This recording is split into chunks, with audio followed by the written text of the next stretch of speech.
Asran dai ne free lum ko ke chi chamet kwa bom don man sang le ben kap kap ieng sran ko mo sa klei chang kam pha bia ka klei ai te plu bia da ko mo yo pom to le nan kin yo kwa pom to ma yo mai dai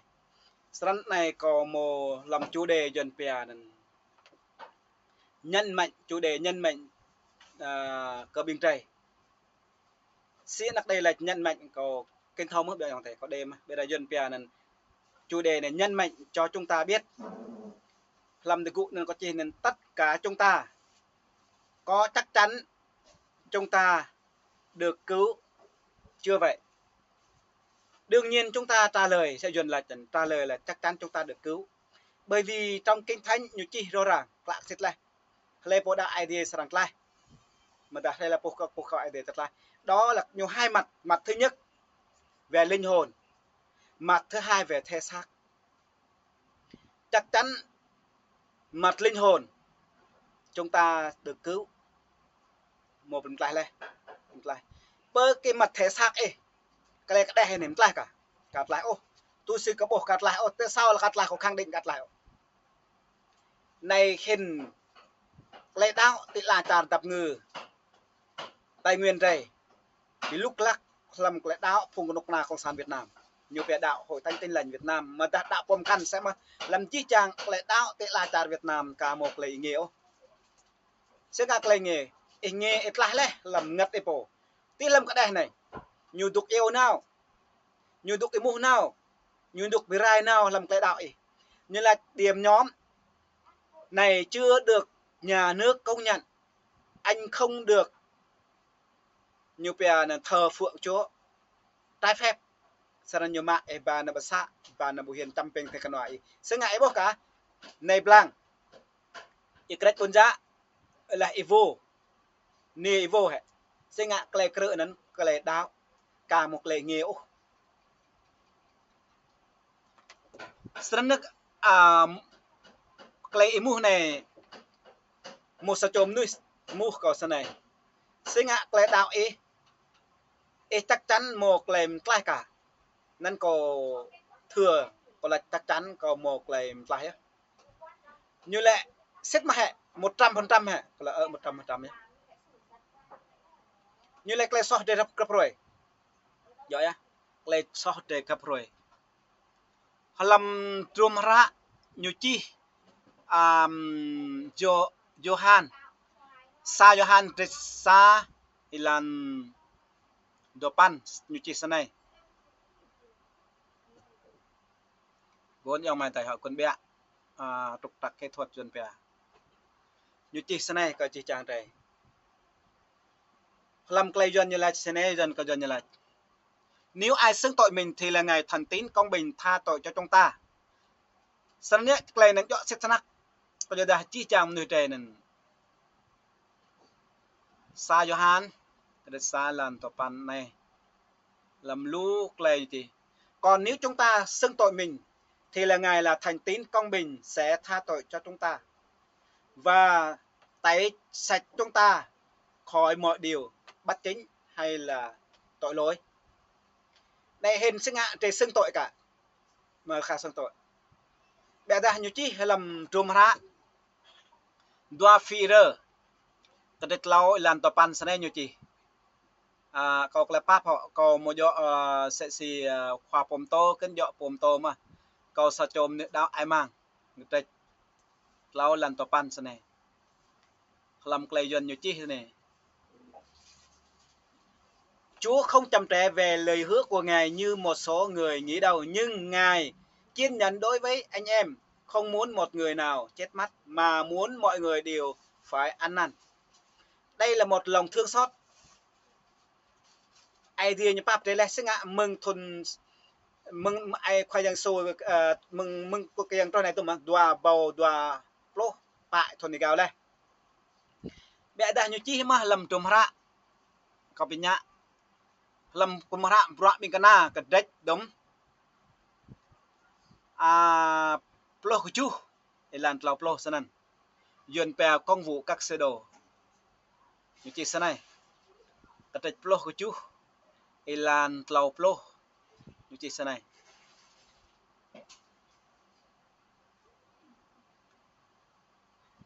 Thế thì Đức Chúa Trời đã bỏ qua các thời kỳ ngu dại đó, nhưng bây giờ Ngài ra lệnh mọi người ở khắp mọi nơi phải ăn năn. Năn được lại ăn năn này, sẽ ngạc lại ăn năn này. Nhưng mà tôi thứ nhất, không cả đạo ai thiêu. Thứ hai, phong đạo ai thiêu này. Sẽ ngạc, như ăn năn, như bộ khuyên lại màu ràng ai thiêu. Dạ mà. Sa nan nhá, như akau klespap mga ai thiêu.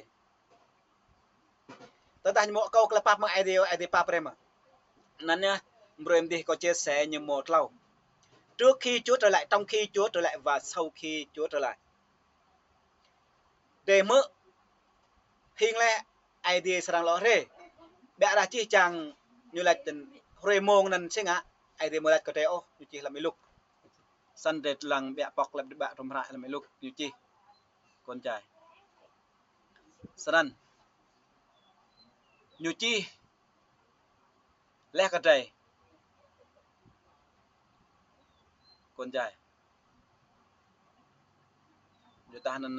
lu đây nên tê ba tao lại mại mà mọc chuyển về thiết bị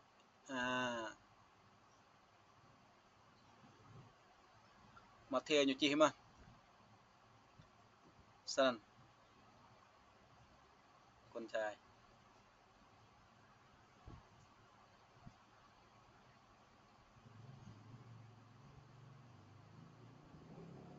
như bia nên như chi như lại mà thâu rê mông á sân nhá để kamal nhá cái sọ để sân chi chàng để đạo cái thì chỉ chàng class ai bạn ta sẽ ngạc lại bột lại ô lu po mơ để ta bằng ngạ tôi ô làm ra cơ tịch xa làm tua plo tua như chi cái đây sân ấy dòng mày tệ như chi làm cái dân làm cái dân như chi sân này hay làm theo lời chỉ lấy làm đủ mà từ lừa dối mình luôn nuôi là trần thâu nhơ mỡ nhơ bẹ đã bằng ngạ tôi sân ấy lê snack cực lại nặc đề cả để chàng một lại phim lại sân cầu y như bè cái chấp cả chắc chắn chưa dần bè sân nên trên là chỉ chàng bọa để bộ chỉ chàng nuôi cho nên như chỉ làm material từ cái chú làm tua xa không phải bất cứ ai nói với ta lạy Chúa đều được vào vương quốc thiên đàng đâu, nhưng chỉ có người nào làm theo ý muốn của cha ta ở trên trời mà thôi. Sẵn nhá, idea sang rây từ lặn là này. Bây giờ idea bray lê, sa chồm nuôi. Idea rì lê từ lặn là này, bố mà rì lặn là, lì kêu ông tàu, rì chợ sang kram tàu, chim làm cả nhầm bia nên chim làm đê, can làm dập nâng ta. Bây giờ idea rì nuôi, rèm nuôi để quản lý dồn bia kẹ kề. Bây giờ thao mà khoa yang như số trôn thời là như chua rồi nhiều trôn làm tiền mari nhiều kiêng chim nuôi mà sao này kiêng chim nuôi sao mà tên nắp này thì bật thóc ra ô vừa đã idea nhiều bray lên nuôi hết tới là này dồn bè nhập thẻ em tên là lui chỉ cha tại sao lại một char mi char Canada char Phần Lan char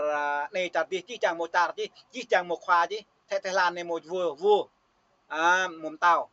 nên dồn bè là chỗ vua chỗ mà nuôi vua chỗ mà lại lũ nhổ dùm chana sân sau đây sang ngại idea Hebrew hay cái đặc đề gà đấy sa cho po kẹ cái mình sẽ xì bè nên tao mà vua chỗ một dồn bè sang ngại giờ đã tham quyền dồn bè sẽ xì để po imoi trôn nào tên nó Egypt nằm bên lại biết mua idea trôn lại chứ mà giờ đã idea độc biệt như này ilo ke hình dạng như pian mỗi nên á thế lẽ mỗi tôm idea break quên có nhiều lẽ nên sẽ ngại nhiều trình thế như biến dạng như pian lẽ như tuần nào thì Egypt như là phim lại tal sa tal doa tal lâu nhiều tươi ngã giang mình sau đó mình nắp nửa trời tên nắp này tôi xin nhiều chi hay lầm trùng ra e sai được đôi lần pa nhiều chi sau này dòng mà đây con trai e sai được đôi lần pa nhiều chi sau này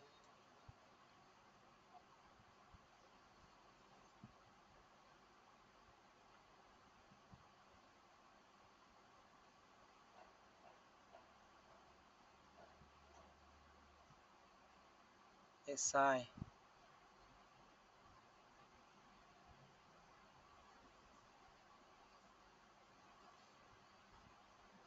sai được đôi lần pa như thế này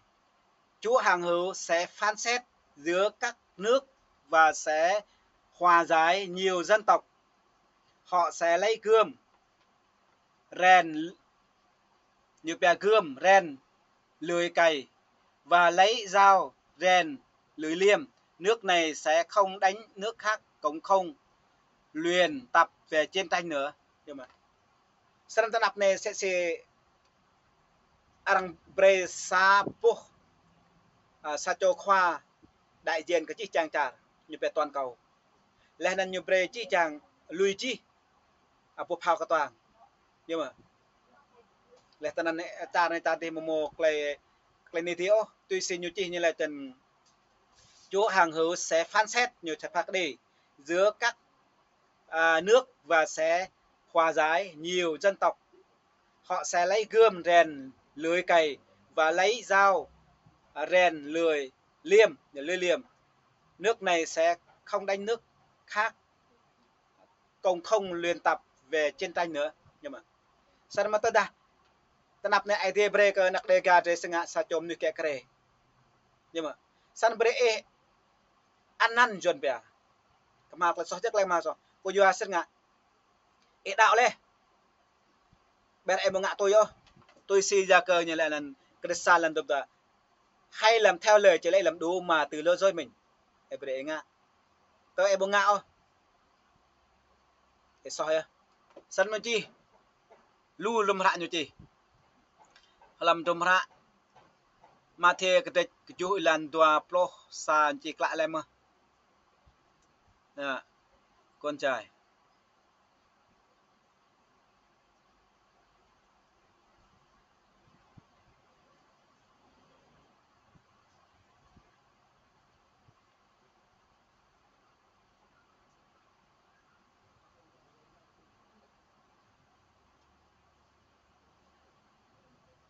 mà thế cái tua pro cái chú lần tua pro sa này chi này không phải hay ai gọi ta là Chúa đều sẽ được vào nước Đức Chúa Trời đâu người vào như bây giờ người vào Đức Chúa Trời người vào không phải hay ai gọi ta là Chúa đều sẽ như lệ một bản dịch khác này không phải bất cứ ai nói với ta là Chúa đều được vào vương quốc thiên đàng đâu nhưng chỉ người nào làm theo ý muốn của cha ta ở trên trời mà thôi mà cha trên trời là ai vậy bố ai đi san chi chang pura này nhiều pian play lang đom ra nhiều pian lý thuyết một thứ hai nhiều pian giao lý play nhiều lụm thể để ngạm thể để bố san tớ đã play này để bố ma óc lại so để đáo cái gì bẹ là một couple dân xin nhiều chị tớ đã đề gà trề mô hay lần là xem ngã rằng bre mấy em một lâm ta rằng bre bẹ đã rằng một bre ô em mà bụi biết hằng phùng nặc đề gà tập người này sau đó em mong này em đau cái thì em thọ sang em đau cờ nặc đề gà đây em một đau ô cờ cái nục nào không sàn Việt Nam đau cái nặc đề gà đây cứ sập đau có nghĩa là cứ em mỡ sập đôi na đây làm tar thái làm tar mi đi em bị đâm cứ ô là sập nục na vị đại rồi đây nục na đề gà đây một lần tar em một tuổi một ô làm cái nục na nặc đề gà đây để xong hả lên nên em tôi cái tay em mà bộ cái đệt làn sẽ sa chôm nuôi như một tham gia như một con như thuộc làm như bè cơ quan mạng bụa sẽ cầu thuộc làm nộ này mô lại lẽo là mô mãi điều hòa tớ đã phong mô tham gia ở sau đây xin nhiều chính nhiều mạ bọc bấm té sẽ làm cái idea như lẽ nên đốt over pui đi kinh tiếp mồm nuôi lại nên mạ bọc bắt đẻ đây hệ như lại còn bố em đẻ để tuy ở trang còn rốt coi có gì hết tớ hệ dùn mô săn cái idea bộ làm snack bre xem làm được lạ ở sân trai nhiều pre sắp lựa lọm như là chặt cái lô và chi chàng giờ mà tay giác lại bây giờ có epo ru bình